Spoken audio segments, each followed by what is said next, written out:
Well, we're going to start the semester with kind of a fundamental question, and that is, what makes something morally right or wrong in the first place? What makes something morally right or wrong, or good or bad, in the first place? As I said, sometimes this is called metaethics. And most people are familiar with the term ethics, right? We have ethical conversations and we discuss various issues like the death penalty or abortion. Some people would say abortion is okay, morally permissible, or it's good. Some people would say it's bad. And those are the ethical disagreements, the ethical conversations that we often have. And there's other topics that we discuss in that arena as well. But metaethics, and you can kind of tell just from the way the word is shaped, metaethics is about deeper stuff. So in metaethics, some of the things that are discussed are, is there even such a thing as objective moral truth? Is morality even a real thing, an objective thing? Or is it just our subjective, either individual opinions or cultural opinions, feelings, emotions? Another thing that's discussed in metaethics is, how can we know what is morally true? If there is such a thing as objective morality, how do we know it?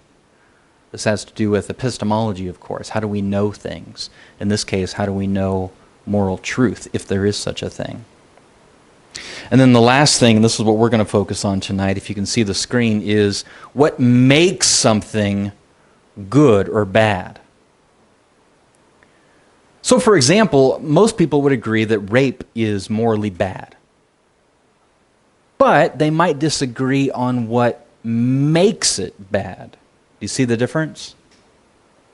And oftentimes, our moral disagreements will stem from our metaethical positions. So sometimes we'll disagree on an ethical issue, but the reason we're disagreeing is because we have a different metaethical position. We disagree on what makes something morally bad.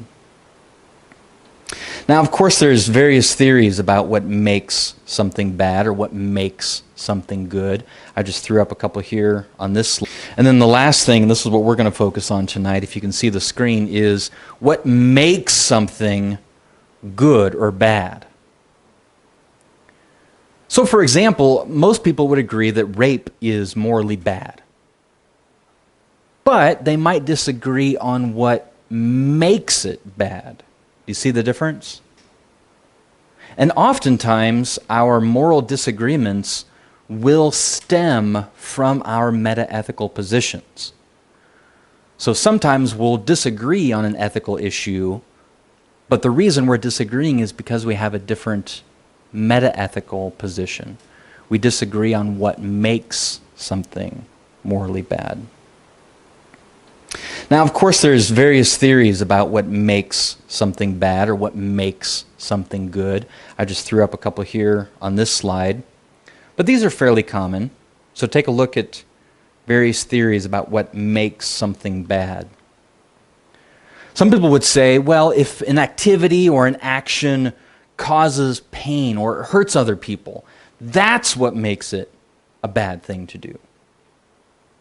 Others would say, well, if the majority of people, or maybe the culture that you live in says it's bad, then that's what makes it bad.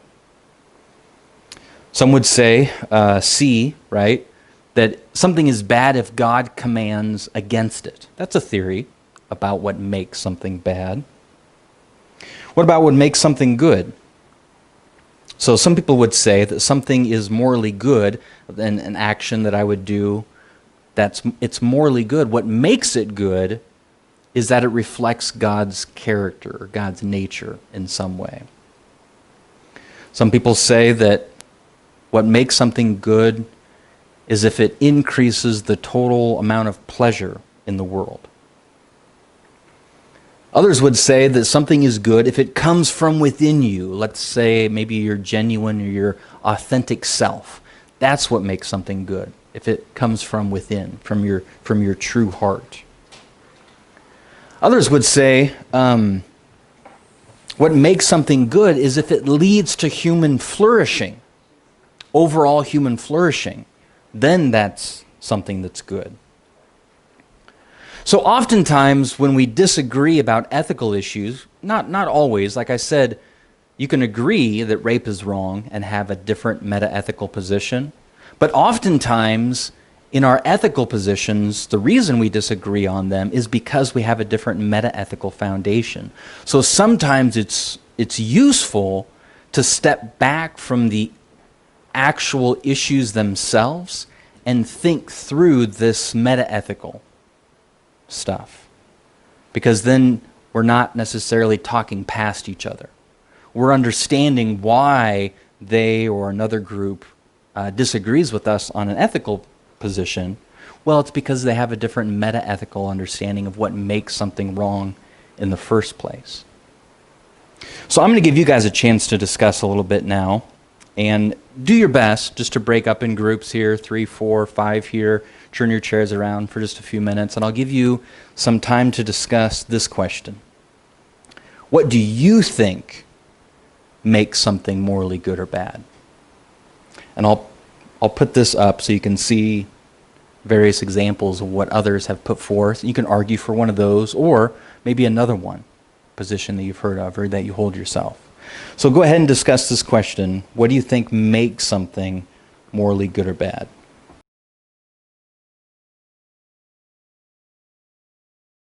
All right, one of the most challenging parts of Ratio Christi is trying to take back control as the lecturer. And I hate doing it because I overhear your guys' discussions, and they are great conversations to have. But as we often say, we hope that these 3-4 minute time periods are just the beginning of your conversations. That afterwards you can continue to talk. Tomorrow you guys can meet up, get coffee, and talk. These are just supposed to be the beginning of conversations. We can't settle things in 3 minutes, usually. Now I have to warn you about the next slide. The next slide is pretty scary. So you might want to cover your eyes. Pretty intense. Are you ready? Enough set up? I knew it was going to be rough.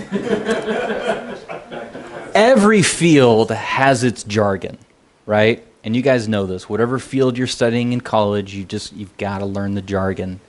And a lot of times the jargon itself doesn't even make sense. I mean, just think about Republicans and Democrats. Are Republicans more for republics and Democrats more for democracies? No. They're just names that have developed over the years and we're stuck with them. So even some of the terminology in metaethics at first, like all jargon, doesn't make sense. It's just what people use, and you got to get used to it. Now, as far as I know, none of you are studying metaethics. If you are, you'll have to learn this stuff. But if you're not, we're going to keep it very, very simple, okay? We're just going to oversimplify. Those of you that are watching who know about metaethics, I'm going to do something terrible and oversimplify and overgeneralize, and we're just going to narrow it down to this. So the idea that morality is objective, or the idea that morality is subjective. I will say that if you want to go further and learn the jargon and learn about all the positions, because there are a lot of different positions, I'd recommend this book. This was written by a professor at the University of Nebraska, Mark Van Rooyen, I want to say is the name. I might be mispronouncing it. But I've met him a couple times down at the university, and he published this book through Rutledge, just called Metaethics, A Contemporary Introduction. And so he's not taking necessarily a position in this, he's just going through and he's explaining the history of metaethics and the various positions that have developed over the centuries. So this would be a good resource if you want to learn the jargon. But as I said, we're going to keep it simple for the sake of this series. Now, I will say one thing about this, though. If we zoom in here and take a look at, if you can see it from the back, the yellow for those of you that can't, this section here called realism. Now, oftentimes people will use moral realism and objective morality. They'll use those two terms interchangeably. But technically that's not correct. Because there are some forms, as you can see, of constructivism that do affirm objective morality. So these positions have been developed, moral realism, to just clarify that no, if you hold one of these positions, you affirm not only that morality is objectively true, but that it's morally, that they're real. And you might think, well, what's the difference between objectively true and real? And that's where you should dive into this. But I just wanted to clarify that the conversation we're going to be focusing on is technically in this area of moral realism. So that's the one jargon you get to learn tonight, moral realism. And as you'll see, there's three types here. There's naturalism, non-naturalism, which is sometimes called robust realism, and then supernaturalism, which is what we would be as Christians. We would affirm moral realism, but a supernatural flavor of moral realism. And Van Rooyen breaks that all out here in this book.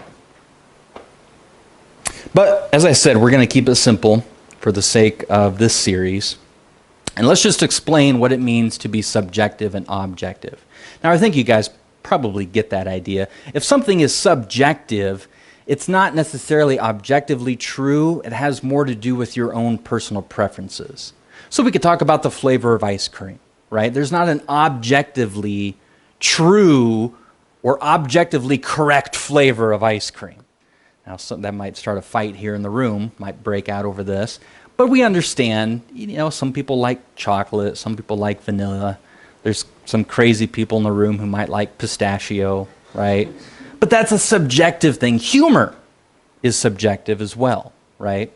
So I think you understand if morality was subjective, then it's more about your personal opinion, your feelings, your emotions, your own attitudes, but there's no objective moral truth. So if that's the case, if that's what morality really is, if it's subjective, then we can't really condemn anything as objectively wrong.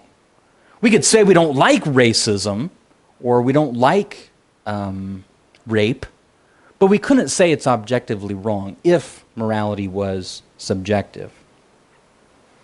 Of course, the opposite then is the positions over here which would affirm objective morality. That no, they would disagree with those on the right and say moral truth is something that exists objectively in some way, shape, or form. Even those who affirm that have different explanations of it, but they would agree that it's objective. The realist would go even further and say it's objectively real. So what does it mean to be objectively true? Well, here's a good quote from our favorite philosopher, Alvin Plantinga. And he said, moral truths are objective.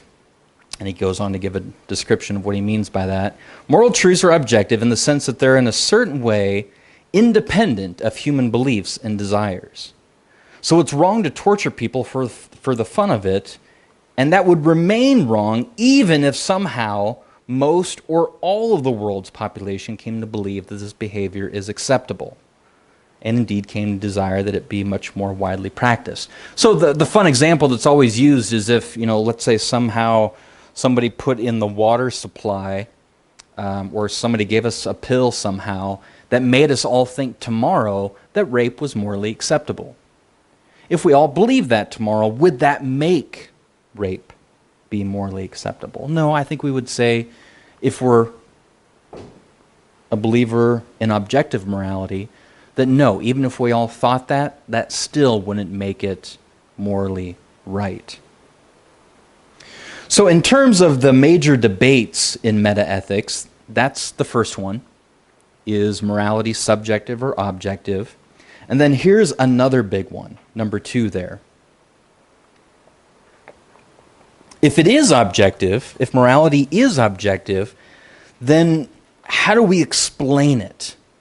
And this is what all the various positions are that I showed you on that screen. Where does it come from? How can it exist out there apart from us? What is the foundation of morality? So those are some of the big issues that are discussed in Metaethics. So that's just a little bit of an introduction, and what I'd like to do really for most of the rest of the time tonight is just kind of give you a historical background of this conversation, okay? I think it'll be really useful before we dive into the conversation to know what has come before us, right? So to know what the major positions are and how they've changed recently, the majority position in our culture, so on and so forth.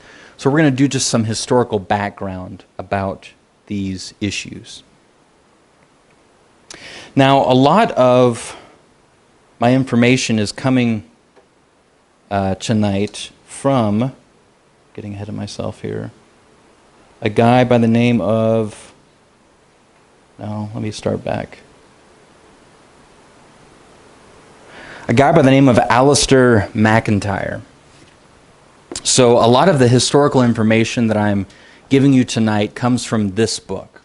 And I'll tell you more about him. I have a whole slide dedicated to him and his background here in just a few minutes. I'll tell you more about him. But let me start out saying that for centuries, most Western thinkers at least thought that God was the best explanation for objective morality. Okay? So here's a quote from Bagot and Walls. This is a book two philosophers published. They co-wrote it, published by Oxford University Press. This comes from their book, Bagot and Walls.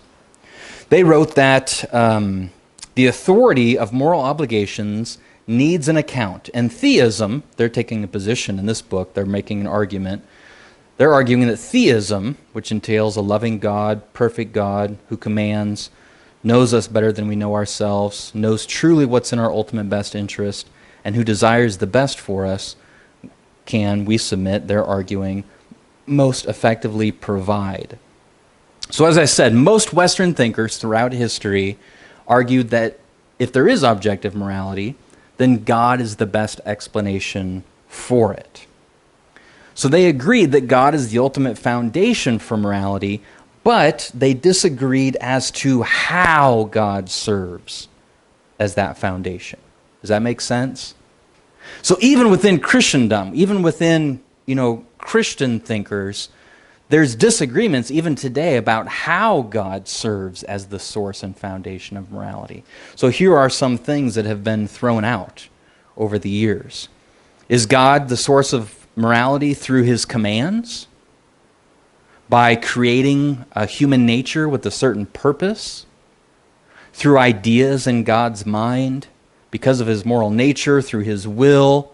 Or by being the moral exemplar, the moral standard himself?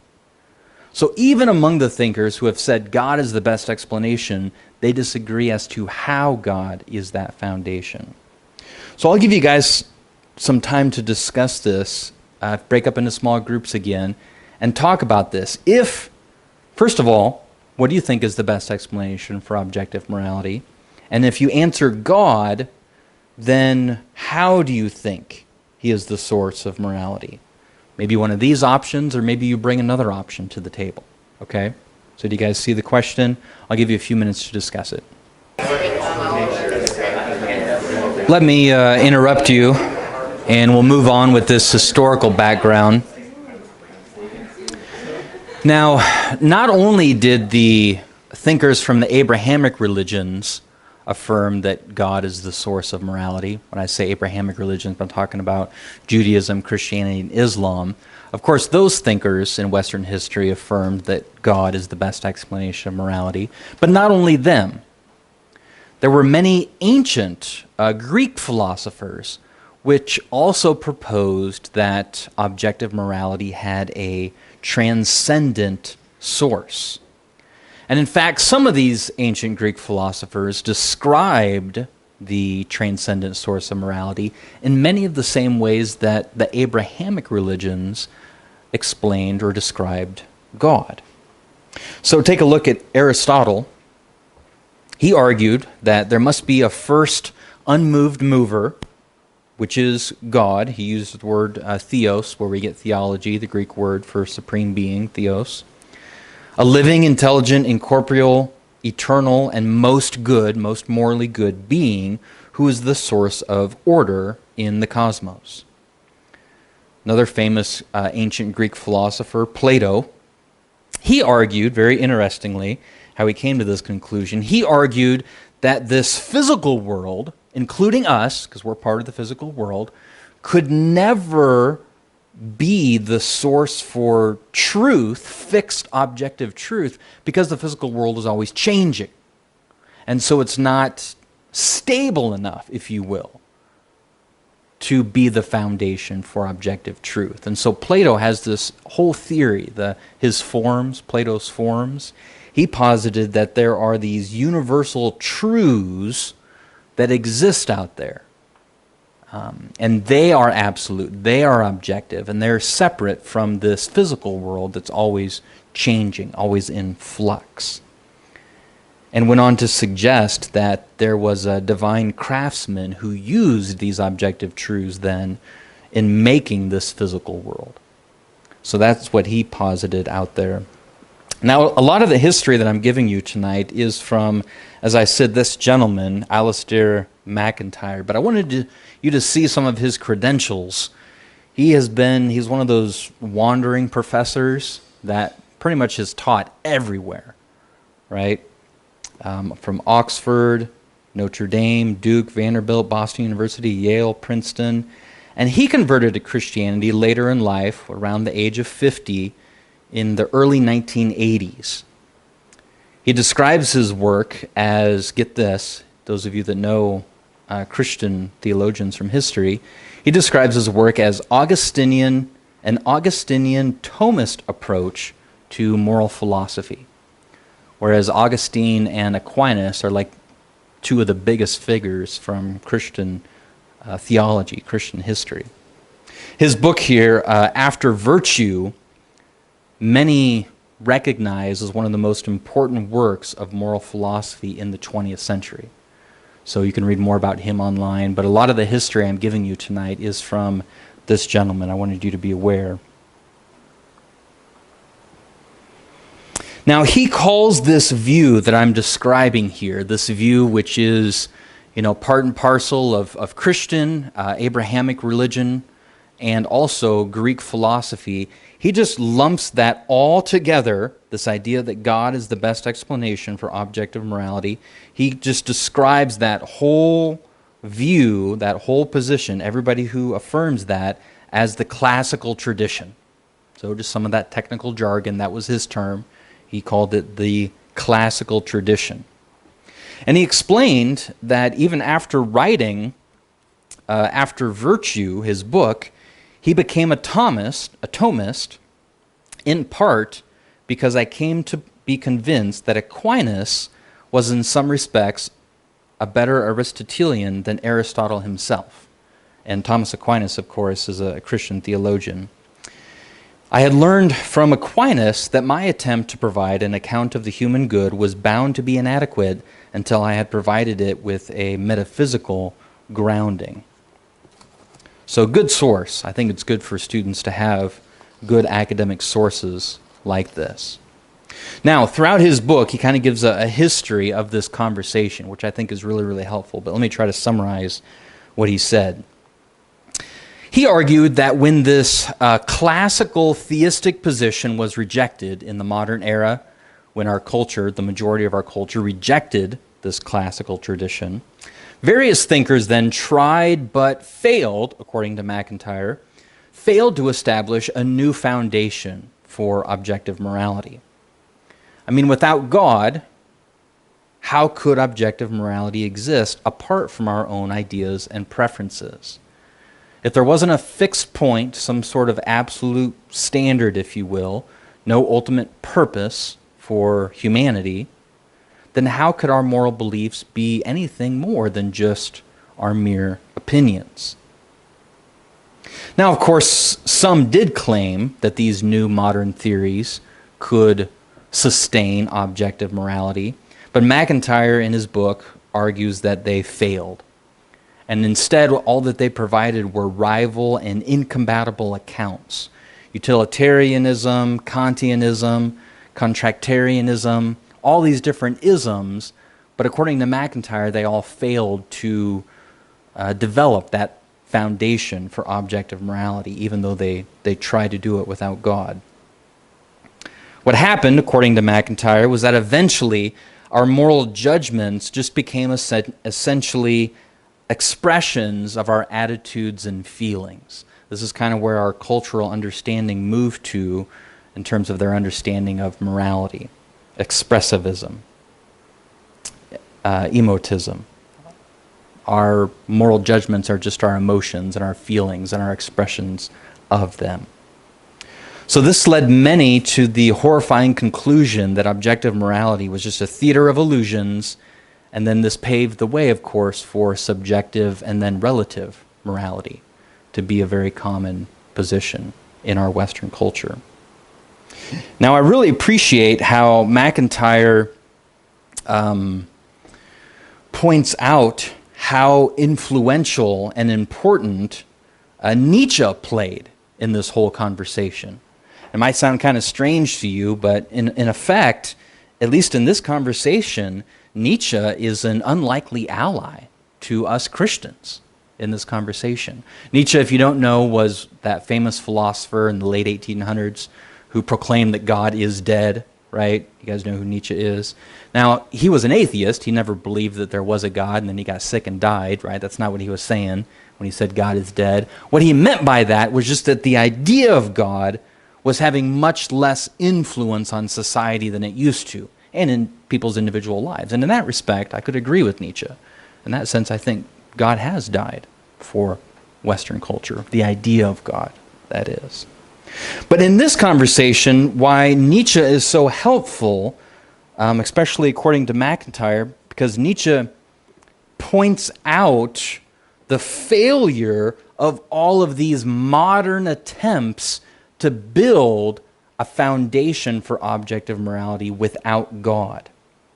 So I'm just going to give you a few quotes from MacIntyre, who is pointing out some of the things that Nietzsche argued. Says Nietzsche's critique of modern philosophy, and particularly of modern moral philosophy, comes precisely from his conviction that a genuinely objective moral order would require a God as its foundation. This conviction of Nietzsche's gave rise to a scathing critique of any secular moralists of his day who thought they could hold on to objective morality without God. So bottom line is, Nietzsche said, if there is no God, which he as an atheist, he believed that, then there can't be anything like objective morality that really exists. So he was one of those that would affirm, yes, if there is such a thing as objective morality, God is the best explanation for it. But he said, there is no God and there is no objective morality, according to Nietzsche. Nietzsche sharply ridiculed as naive anyone who thought that morality could survive when the God who sanctioned it is missing or dead. MacIntyre argued that Nietzsche wittingly demolished the modern project to discover rational foundations for an objective morality. And he wrote, this is my last quote here from MacIntyre. MacIntyre wrote that it was Nietzsche's historic achievement to understand more clearly than any other philosopher not only that what purported to be appeals to objectivity were in fact expressions of subjective will, but also the nature of the problems that this posed for moral philosophy. Now, Nietzsche's not the only atheist who argued that without God there could not be objective morality. I'm going to give you several quotes now from other atheist thinkers over the last 100 years who also affirmed this, along with Nietzsche. So take a look here at existentialist philosopher Jean-Paul Sartre. He wrote that there can no longer be an a priori good, since there's no infinite and perfect consciousness to think it. If God does not exist, we find no values or commands to turn to which legitimize our conduct. Richard Taylor is another one. He wrote that the modern age, more or less repudiating the idea of a divine lawgiver, has nevertheless tried to retain the ideas of moral right and wrong, not noticing that in casting God aside, they've also abolished the conditions of meaningfulness for moral right and wrong as well. Elsewhere he wrote, the concept of moral obligation is unintelligible apart from the idea of God. The words remain, but the meaning is gone. Last one, this comes from J.L. Mackie. If you can read that, that's pretty small font. In chapter 1, the chapter's called The Subjectivity of Values, in his book, Ethics, Inventing Right and Wrong. In this first chapter, Mackie launched his argument with this sentence: there are no objective values. Now, Mackie labeled his view error theory because he claimed that although most people in making moral judgments implicitly claim, among other things, to be pointing to something objectively prescriptive, those claims are in fact all false. That's why he called his position the error theory. He admitted, though, and this is very interesting, the last quote down there at the bottom, he said, objective, intrinsically prescriptive features supervening upon natural ones constitute so odd a cluster of qualities and relations that they are most unlikely to have arisen in the ordinary course of events without an all-powerful God to create them. If, again, this is a conditional, he doesn't believe in God, he's an atheist, but he affirms this conditional. If, then, there are such intrinsically prescriptive objective values, if there is such a thing as objective morality, they make the existence of a God more probable than it would have been without them. So it's these sort of atheists who are helpful to us as theists, as Christians in this conversation, because they're affirming what we do, the conditional that objective morality requires a theistic God. Now, they don't believe that there is a God, so they don't believe in objective morality, but they affirm the same conditional that we're arguing for. As you can imagine, other atheists said, not so fast. Roll back the trolley here. Even if there is no God, maybe objective morality could exist on its own. Maybe there's another foundation for objective morality, or maybe objective morality doesn't need a foundation. So some atheists have argued for this position. And probably the most famous on this side, in this group, is a guy by the name of G.E. Moore. He's the handsome fellow smoking a pipe there. Now, his book in 1903, Principia Ethica, I believe it's pronounced, had a huge impact on metaethics. Okay, I can't overstate this enough. So his book, G.E. Moore, 1903, was a huge contribution to this conversation. And he was one of those atheists who did believe in objective morality and thought that objective morality could exist even if there was no God. Okay? Now, one of the things he's most famous for is his open question argument. Okay? And this isn't necessarily directed at theistic positions per se. It's actually more an argument against naturalistic positions. So let me just set up his famous argument for you. It's the open question argument. Now, he said that others before him, other philosophers, had mistakenly defined moral goodness by identifying it with a certain natural property. Just take a simple one. Just take like utilitarianism, right? Something is wrong if it hurts others, or Something is wrong if it causes others pain. Okay? So the avoidance of pain or human pleasure is what makes something morally good. But More's open question argument basically said that no matter what property one claims is identical with moral goodness, it's always going to be an open question whether or not that property is itself good, right? So go back to the idea that the avoidance of pain is what is morally good. Well, you have to take a step back and ask, well, why? What makes the avoidance of pain a good thing, right? You can see how you would have a regress here. And in fact, that's exactly what he said. No matter what property, no matter what natural property you put forth as to what makes something morally good, it's always an open question whether that thing itself is morally good. Why think that the avoidance of pain is a good thing? Why think that that's good? So he said the only solution to stop this regress then, the only solution was to conclude that moral goodness is its own separate, non-reductive, get this, non-natural property. Similar, many people have pointed out, similar to Plato's idea of abstract objects, similar to Plato's idea of these universal truths that just exist out there in some way, shape, or form. So More is putting forth this idea that we should reject naturalism. Okay, and by naturalism tonight, I mean just that the only thing that exists is the material, physical universe. He's putting forth this idea that there's more to reality than just the physical, material universe.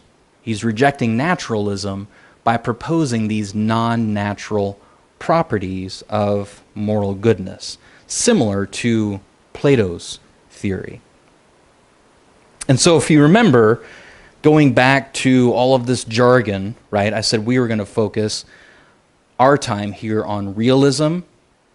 Really, it lays out for us these three positions then. You've got naturalism, the idea that all that exists is the material, physical universe, and somehow moral goodness is associated with some sort of a physical, natural property. More shot that down. He argued against that. And he proposed the second option, non-naturalism. Okay? And then, of course, our position as Christians is supernaturalism. So More's work, I just can't overstate how influential it's been in this conversation of objective morality and moral realism. So if you're still a little bit confused about Platonism and abstract objects and how all of that, think about just numbers for a moment. You know, a lot of people would affirm that numbers somehow exist on their own, like the number 7. You know, you can't go and dig up the number 7 somewhere. It's an abstract concept that is a truth that exists on its own, right? Even if there was no physical material universe, the number 7 and all numbers and mathematical truths would exist in that way. A lot of people would feel comfortable with that idea. And he was just saying more, as an atheist, that that's how moral truths exist, that they just exist like these mathematical truths out there apart from the physical material universe. But of course he, as an atheist, denied all of the theistic aspects of Plato's view. So I'm going to give you guys time to discuss. I've been talking for a while, and I want you to discuss this question amongst yourselves just for a few minutes. What do you think of More's proposal, first of all? And then, what would you guess was his most common criticism? Folks that disagreed with More, what do you think they criticized, the most common criticism of More's position? Or what's your criticism of it? So go ahead, I'll give you a few minutes to discuss. All right. Yes. Well, I overheard a lot of you say this, so the most common criticism of More's position was, of course, his non-naturalism. So especially in the 20th century, naturalism was, for the most part, king, right? The idea that all that exists is the physical material universe. And for him to propose this idea that there were things that existed beyond the physical universe, in a lot of circles, that's a big no-no. So it was actually the naturalists who critiqued More the most. Because no, they said naturalism is it. The physical material universe, that's all there is, and you're proposing these excessive ontological new things out there which kind of sound religious, that something is out there beyond the universe. And so a lot of naturalists then critiqued More's position for this, as they put it, an excessive ontology, an excessive amount of things in reality. Because according to naturalists, the only things that exist in reality is the physical material universe. So as you can imagine, MacIntyre is not a fan of More's position. He critiqued it as well. But MacIntyre, being a supernaturalist, critiqued it for other reasons. And he argued that More's proposal failed and tried to show, as a philosopher, that when people eventually rejected More's Platonism, his excessive ontology, that his position boiled down to emotivism, the idea that moral judgments are just an expression of our emotions. That wherever you find the emotivism, it's usually following a rejection, a trying of More's position, but then a failing of it, and then it just boils down to, degenerates back down to subjective morality, according to MacIntyre. Now, what's interesting, especially for our conversation over the next month here, is that More's position, even though, he wrote his big book about it in 1903, his position has actually surged in popularity lately, especially among atheists. So I'm going to give you a whole host of names here of atheists. These are atheist philosophers, academic philosophy professors who are affirming nowadays More's position, or something very similar to More's position, non-naturalism, it's often referred to. So you've got names up here like Russ Schaefer Landau, I believe it's pronounced, Colin McGinn, Michael Humer, William Fitzpatrick, David Enoch, Derek Parfit, and Eric Wielenberg, who we're bringing to UNL next month to speak, to have a dialogue with me up on stage. So this position, More's position, has really surged in popularity as over the last 20 or 30 years. And I'm very thankful, right, that they're affirming objective morality. I think that's a great thing, because I believe in objective morality. However, they think that objective morality can exist even if there is no God. So I'll give you an example here. Here's Russ Schaefer Landau. He wrote that the purpose of his book was to defend the theory that moral judgments enjoy a special sort of objectivity, that such judgments, when true, are so independently of what any human being anywhere, in any circumstance, whatever, thinks of them. So very similar to what Plantinga said at the beginning of the lecture, if you remember, right? Another one of these modern-day Morean champions is David Enoch.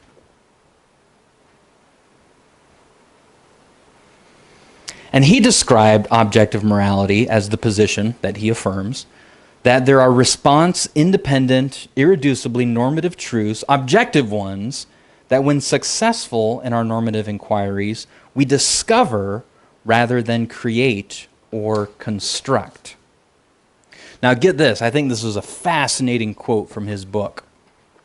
So this is David Enoch, atheist, taking morality seriously, a defense of robust realism. Remember I said robust realism, just in the jargon, is another name for non-naturalism in this conversation. But he's got this fascinating quote. Listen to this. Enoch wrote, When he was first defending his position in 2003, so almost 20 years ago, when he was first defending his position, I claimed the great philosophical advantage of being in the ridiculed minority, putting forward a view that many don't think is even worth considering. But this view is now making an impressive comeback, and then he noted how Stephen Finley classifies it now as the dominant view. So this, idea of relative subjective morality seems to be on the way out among, atheists and these sort of thinkers. And this non-naturalism, this affirmation of objective morality seems to be the new wave. Okay? In fact, this will be interesting to you. Christian philosopher C. Stephen Evans, he agreed with Enoch's definition of objective morality and said even that his book here is the most comprehensive and sophisticated defense of objective morality in all of the philosophical literature. So you've got a Christian philosopher saying this atheist philosopher has done the best job at defending the existence of objective morality out there in the literature, which is pretty amazing. Now, of course, he believes in objective morality, but doesn't think that God is necessary for it. So that's where I would respectfully disagree with him. Now, the last thing I want to point out to you tonight is, we'll be done soon, there's also been a surge in supernatural moral realism over the last 30, 40 years, okay? So I want to close tonight just showing you some of these theistic thinkers who have proposed very sophisticated supernatural theories of objective morality as well, and give you some of their backgrounds. So one of my favorites is a guy by the name of John Hare. A lot of my dissertation, I gleaned insight from him, and I'm going to give you where their degrees are from and then where they've been a professor. So if you can see the screen here, where John Hare studied and where he's taught. He's at Yale right now.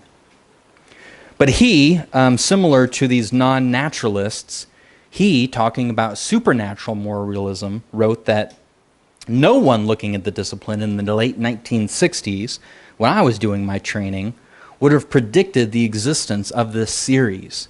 He goes on to talk about all the theistic philosophers who are writing books in this area. These titles and others like them are a manifestation within ethical theory of a much larger shift within the discipline. And the reason that I give this to you guys, especially you guys, most of you are Christians, I want you to be aware that academically there is some great work being done now at the highest level in philosophy. Some of the top schools, degrees, and professors at, and you'll see as I go through them. So I don't want you to feel embarrassed if you stand up for supernatural positions of objective morality, because this is a conversation that's taking place at some of the highest levels in academia. And you can quote these guys, right? I mean, you probably can't quote your pastor, when you're writing a paper at the university, but you can quote these guys.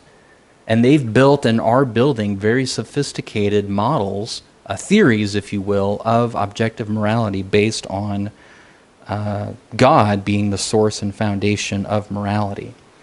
Some of the highest academic credentials you can get. So here's just a few. You got Robert Adams, degrees from Princeton, Oxford, Cornell. He's been a professor, Yale, Oxford, University of North Carolina, Chapel Hill. Robert Audie, degrees from University of Michigan. He was a professor at the University of Texas, Austin, and at UNL. He was one of our UNL philosophy professors for decades. I think over 20 years. I think he was the chair of our philosophy department at the University of Nebraska. And we're bringing him to speak at UNL next spring. Okay? So very high level. Right now he's a professor at Notre Dame. Very high level. And he affirms, supernatural moral realism. Two more guys. I mentioned before C. Stephen Evans, degrees from Wheaton, Yale. Now he's a professor at Baylor. Mark Murphy got his degree at Notre Dame, University of Texas, Austin, and now he's a professor at Georgetown. Two more real quick. I just want you to be familiar with some of these names, and you can learn more about them online, obviously. Get some of their books, quote them, use them as you write your own papers. Philip Quinn, degrees from Georgetown, University of Delaware, University of Pittsburgh, and professor at Notre Dame. Linda Zagzebski, I always find it a challenge to say her last name. Degrees from Stanford, Berkeley, University of California, Los Angeles, and right now is a professor at the University of Oklahoma, so not too far away. She wrote a great book called Virtue Ethics that I would recommend. So, last question of the night, and I've got just a few more minutes I want to talk at you. But before I do that, let me give you guys some time to discuss this last discussion question. So, how should Christians respond to this topic, especially in light of its recent historical development? It's kind of a leading question because I have some thoughts about this. But before I give you my thoughts, I want you to be able to share your thoughts with each other. So how should Christians respond to this? What are your thoughts? What is your response if you're a Christian? Or if you're not a Christian, how should you think Christians should respond? And especially in light of this last few decades of changes in the field that I've explained. So I'll give you a few minutes to discuss, and then I'll wrap it up just a couple minutes after that. It is time for a shameless plug. Oh boy, plugging it in. Shameless. Shameless plug. So, if you're interested in this conversation, this topic, I wrote the first chapter in this book, and I'll have a lot of these quotes, and then, you can't quote me through them, get their quotes, but at least you have the footnotes and the references. You can find those quotes here in the first chapter. I wrote the intro to this book, and then this was published by the same publisher, Routledge, that published the book by the professor at UNL, just on Metaethics. It's the same publisher, Routledge. But what this book is about is I got William Lane Craig, who's a Christian philosopher, to debate one of these modern Morians, Eric Wielenberg, a non-naturalist who affirms objective morality without God. And I got them to have a debate at NC State University a couple years ago. We had 1,200 people show up for the debate. It was a great time. I got a chance to moderate the debate. And then just recently we put it together in a book format. So there's a transcript of the debate, and then we invited 5 other philosophers to write chapters responding to the debate. 3 Christian philosophers and 2 atheist philosophers. And then Wielenberg and Craig both write concluding chapters, responding to the 5 responders. So it's a great, I think, book. But I love these sort of debate books because within one volume, you get to see both positions.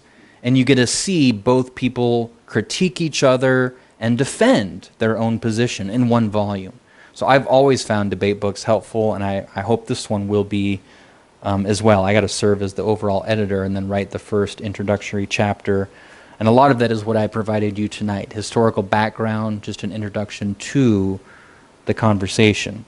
But the reason that I was motivated to, be a part of that conversation is because my position on this is that Christians need to move forward in this conversation. The vast majority of Christian apologists and philosophers have spent most of their time arguing against subjective morality or arguing against relative morality. And that was legitimate last century.